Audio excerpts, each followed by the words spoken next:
I think the first step for a school is really to understand that this is an issue that they really have to address.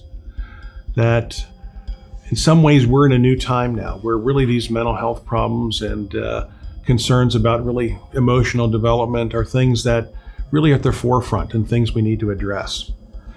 Each school will need to come up with really its own unique solution based on their culture and the children and families they serve. However, I think there's core pieces of this that really probably transcend all different school systems and educational places. And that would be, first of all, there needs to be education about these mental health problems. There needs to be programs that talk about what depression is, what anxiety is, how it affects you as a young person. There also needs to be, I think, a program that really focuses on decreasing the obstacles about seeking care. And this is one about really empowering young people to ask for it themselves, to remove the stigma about really reaching out and obtaining the care. But then also a big important part is really working so they can help a peer or a friend, so that there's a communication between young people themselves, discussing those issues that they struggle with, and an understanding among the people in the school that if I'm hearing that problem as your friend or as a student at that school, I'm going to help you get the help you need.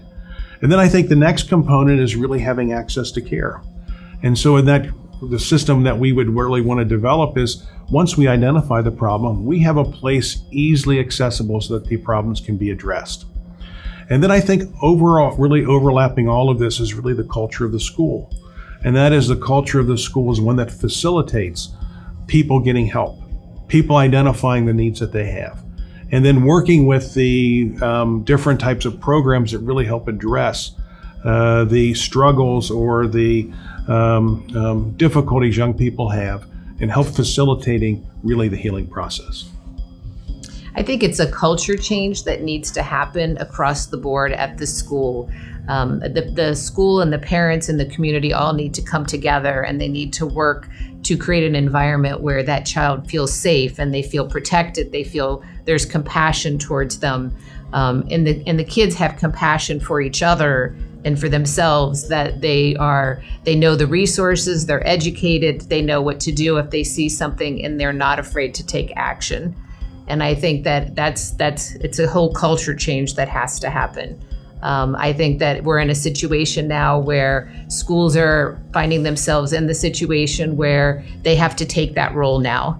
They're the core of what's happening in that child's life, and they're putting the resources into place. They're using community resources, internal resources. They're doing a lot more education, and I think that we're starting to see a shift that's happening in a lot of the Cincinnati schools towards that model.